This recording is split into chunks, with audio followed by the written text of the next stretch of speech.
What's going on, everyone? Today is Sunday. It is only 10 a.m. and there's nobody on the roads. Must have been some big nights last night. But today I thought we'd get back to our actual roots of what we are about and talk about the three main components of getting into your first home. Let's do it.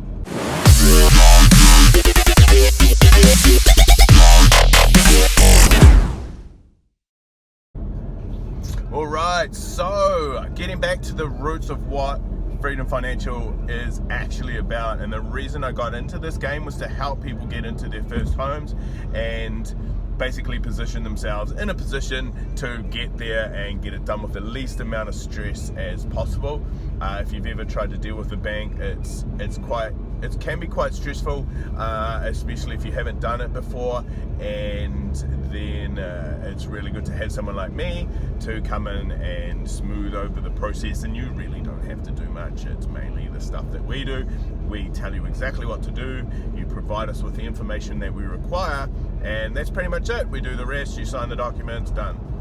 So going back, and I know if you look through some of the past videos and things like that, we talk a little bit about, savings and debts and mortgages and deposits and all of those kind of things, but I'm going to break it down to the three main components today, and inside those components will be a couple of other little factors, but the three main components. And the first is the finance situation to get the mortgage. Okay, so now we need a deposit, right? So I know we talk about KiwiSaver and that all the time.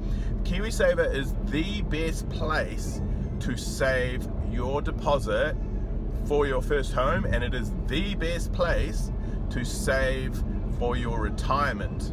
Okay, so the returns are higher than a savings account in the bank. The money is protected, the funds are held in a public trust, the government-backed scheme is very, very safe. So why would you not use it, right? You've got 1%, maybe 1.5% interest in a bank account, and that's with your bonus interest, potentially, I don't know, whatever it is at the moment.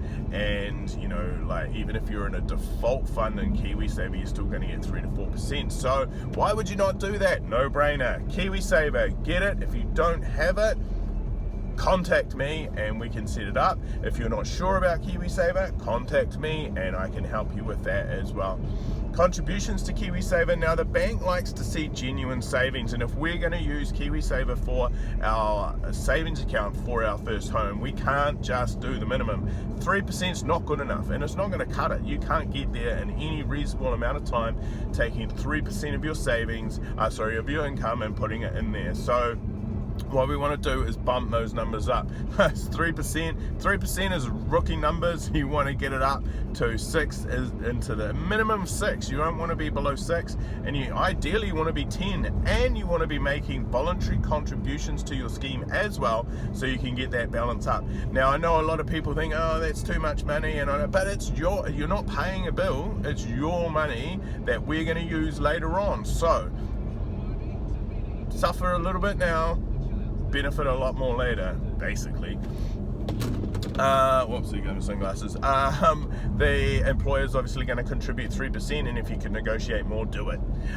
Okay, cool. So that's savings part of it. Now, the bank also want to see serviceability. And by serviceability, I mean, can you afford to repay the mortgage? So if we add up your annual income, your household income, so your husband and wife, or whatever, or boyfriend, girlfriend, whatever it is, or it might just be a solo person, we need to make sure that you can afford the repayment. So now we're talking about first home, so we always, when I talk to you guys about this stuff, I always talk around the $650,000 cap, which is the cap for the first home start grant, which of course, please go back to the other videos and check out if you're not sure about the start grant.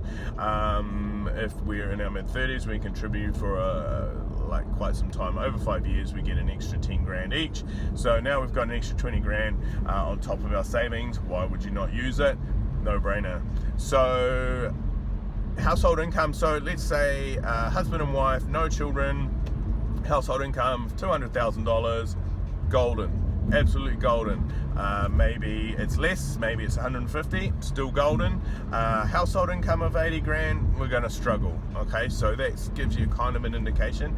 For 650,000 with a really decent deposit, we're still going to need over $100,000 of combined household income, and that's not that hard to achieve. The average income in New Zealand is about 55,000. So if you've got two of you on 55,000, 110,000, we're golden. The cap for income is 130,000 also, so that we can claim the start grant.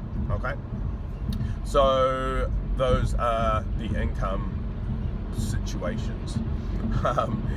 Debts as well. Obviously, we talk about debts all the time.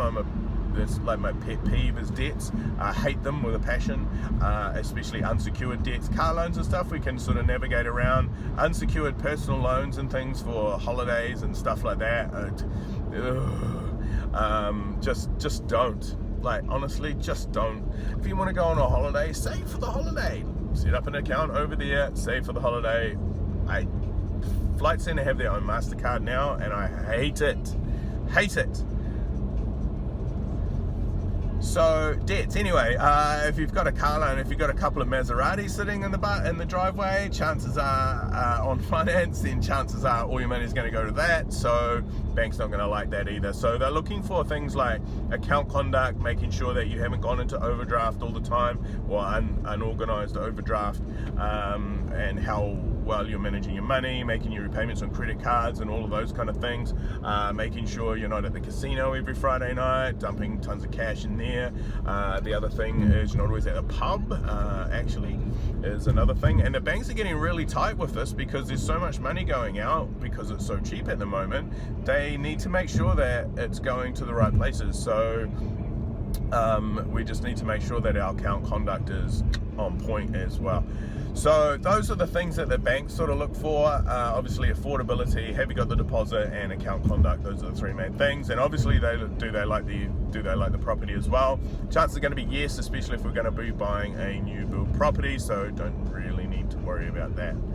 Okay, cool. So those are the finance sort of components of buying a property.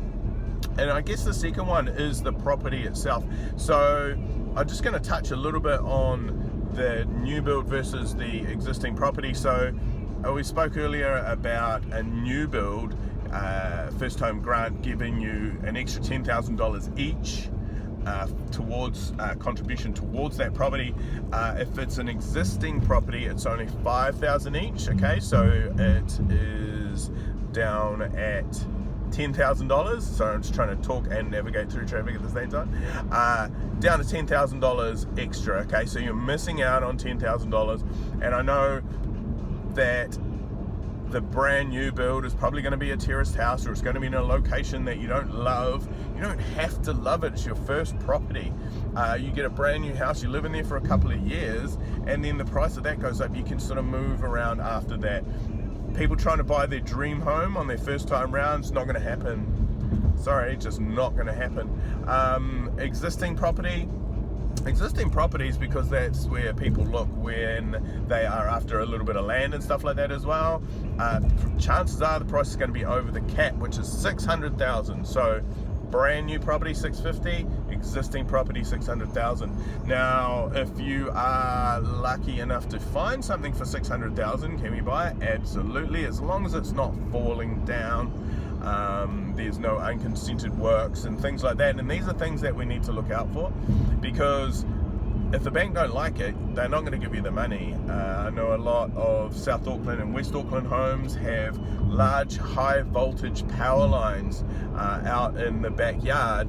They're going to say no, and the reason being is it's an increased risk. If they have to sell that property, it's harder to sell because nobody really wants to live under power lines, and neither should you, to be honest.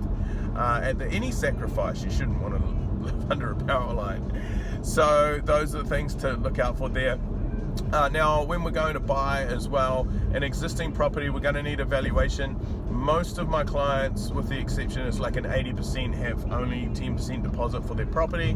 So we're going to need a valuation, we're going to need a builder's report, and all of these things as well. So we need a little bit of cash stashed aside for that. Valuer comes in, we have to actually order it because we need to make sure that they are authorized to provide a valuation to that bank. So different banks require different valuations, so you can't just go out and get one willy-nilly. We have to help you with that. So you're looking at about $700 for that, $700, $800, $900 if it's urgent. Builder's report, $300 to $500. You know, so you're looking at a round trip of $1,200. This is on an existing property, $1,200 to $1,500, and you might not get that property. And this is a thing when a property goes to auction, you might have to do all this stuff as well, and there's no guarantee that you get the property.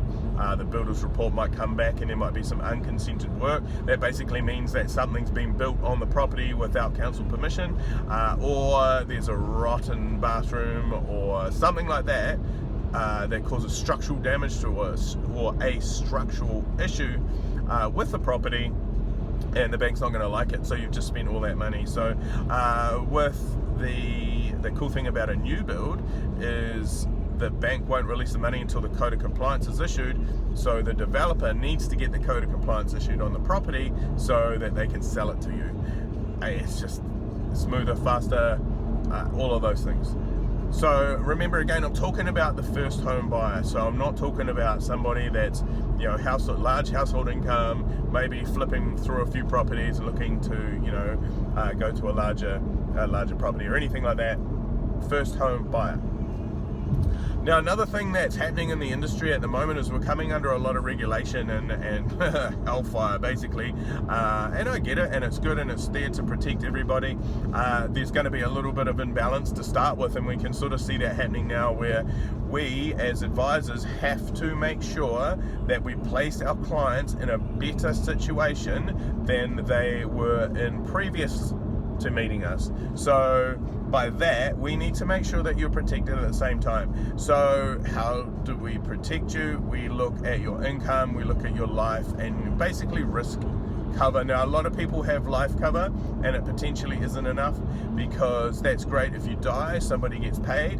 However, if you don't die, you have a heart attack and you don't die and you can't work and your income stops, that's a problem, and that can turn a family upside down, and I've seen it happen more than one time, and ruin any chances of getting a property. If your insurance isn't in place and you have a heart attack, you're virtually uninsurable, and things like that. So risk protection is one of the most important and most overlooked components of getting a first home. So me personally, I will not write a mortgage without risk protection, absolutely 100% not, because even if you sign off on the saying that we don't want it, we're good, we're without it, and something goes wrong, I'm actually liable, so we're not really about that as well. So what we want to look at doing is protecting A, not only your life, but B, your income as well. And I've talked to a lot of people that will have car insurance in case they crash their car, which is only worth 10 grand, but don't have any income protection, which is worth 60 grand a year, potentially, average minimum wage just over. So risk protection, absolutely important. So recapping, savings and finances, the house, new build, existing build, and risk protection. Those are the only three components that you really need, and we can get this like moving really swiftly. And I firmly believe that I can get somebody from zero, no savings, no debt, not upside down, into their first home inside 5 years, and that's including if you don't have KiwiSaver, we can get that set up and we utilize that maximum thing. 5 years, 5-year plan. And most people are thinking about a 6 months to 12 month plan. We want to scrap that. We don't care about that. We want a 3 to 5 year plan, implement that, and get you on your way. So that's pretty much a wrap. If you're still watching, I appreciate your time, obviously, because that's 13 to 15 minutes that you guys have invested in me, and I really appreciate it. And again, as always, any questions, comment below. If you'd like to speak to me directly, my number's below. Please feel free to give me a call, send me a text message, whatever you want to do, and I look forward to speaking to you all soon.